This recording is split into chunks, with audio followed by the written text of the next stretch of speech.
We were out sailing in the fog on the way back from Chesapeake. See, that's kind of terrifying in my opinion. I not enjoy What are you that. gonna run into? An iceberg. In Maryland? I don't know. You said, what are you going to run into? I thought the Titanic. Well, you could run into another boat, I suppose. Yeah. We have a foghorn. If you're paying attention to... Get the horn really quick. No, don't do it. No, Don't do it. you have to hear this. It's a It's going to foghorn. be loud. It's going to be so loud. It's this really cool thing. You have to see this. Yeah, it's cool. There's a button down there for a horn, then you press the button and it's supposed to do an electric horn. You're not going to play it, are you? Doesn't work. Yeah, check this out. It doesn't work? Our Well, sometimes electric it one does. does. Yeah, our electric one's broken.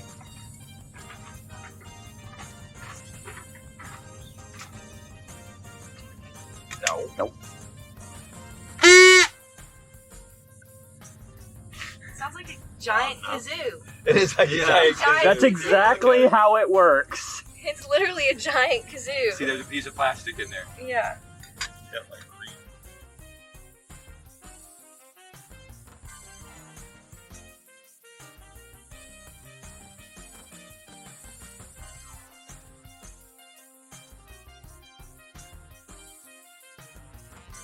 I was gonna say, do you ever get the boat out of the water at certain times of the year to repair? Yeah. You should pull out the boat maybe once a year. That's what I would imagine.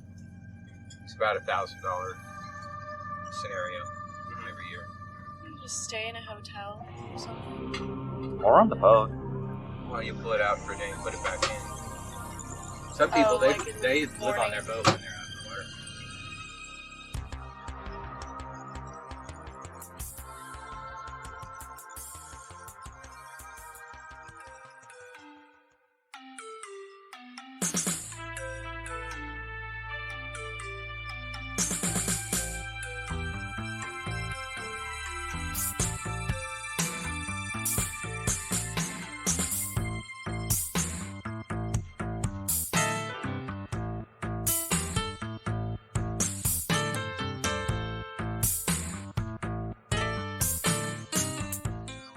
Better. They have this this huge boat lift, and it's basically 4 stanchions on wheels, big giant wheels, right? And the wheels turn so you can move this thing any direction, right? And then there's 2 big cross members, and they make a saddle. And so you go into this trough, They lift you and up. they pull this thing over the top of the boat, and then they put the saddles underneath you, so you sail in on top of these saddles, and then they pull the saddles up in a sling.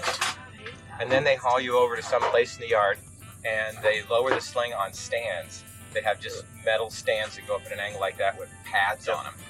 And you just sit there on these stands. Sometimes they have supports. at like Sometimes they have wooden blocks for supports under the keel and such.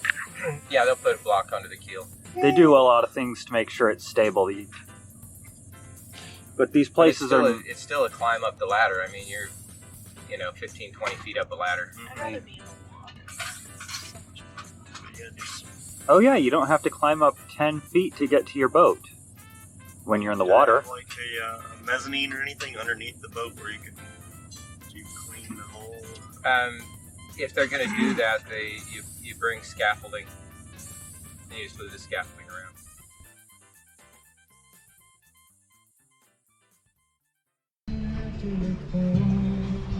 Outside, feel the breeze. What is this called? Wing and wing. And normally you'll stick a pole at the bottom of the Genoa to keep it stable. There we go. Can you notice it's like the wind dies? So if you're in 20 or 30 knots of wind and you turn around into this, everything calms down. So that's why people like sailing like this. So they want the trade wind. The waves from behind can catch you off guard though. The trade winds were for the old square riggers because there's a cycle, in the different seasons of where the winds go. And they would just follow those winds along the coastline. So when Crosby, Stills, Nash & Young says they're riggers. They used to call them the square riggers, and then they could run downwind.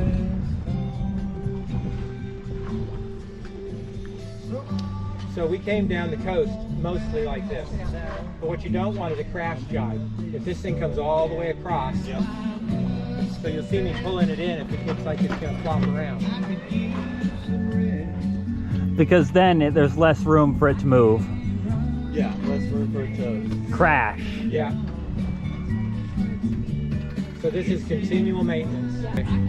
Not every boat can do this. Brad's boat is incapable of this. Yes. Well, no, it's because he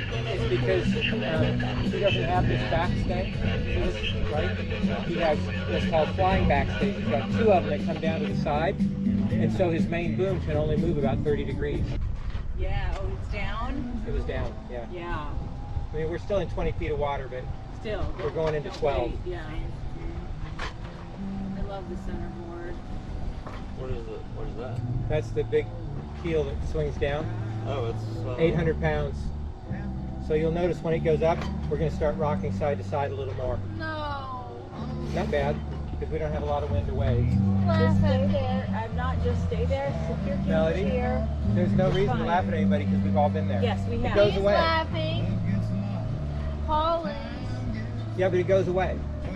It's not going away. It'll go away in a few days. I'm leaving tomorrow. Yeah. But I'm saying after a few days it goes away. So you don't want to let it stop you from sailing. You want me to read Welcome Plank Melody?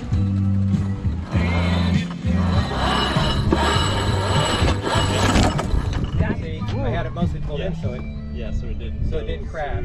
You can imagine if it went all the way out. Yeah. And it's sailing when they're. So this is what's called a broad reach. Okay. The general is not really catching. Yeah, because the mainsail is blocking it. Okay. Right? Those are. Stephen, are those ropes? Is that our lines for? These are for we need to reef the main. For what? Those are reefing lines, right? Yes. Yeah. Well, right now we have about. If you 8 pull the knots. sail down to make it smaller, you tie those around the boom to hold it down. Because when there's 30 Like in knots high of winds. wind, you don't want it this much. It'll break the sail. There's too much out. Once you've achieved hull speed, you're just overstressing the rig. So if you keep all the sails out, let's say you're in 30 knots of wind, right? You keep all the sails out in 30 knots of wind, you're only hitting 8 knots, but you're just stressing the rig. So bring the sails in and make them smaller, and if you can still maintain hull speed with half the sail, exactly. Yeah. Why would you? why would you overstress it?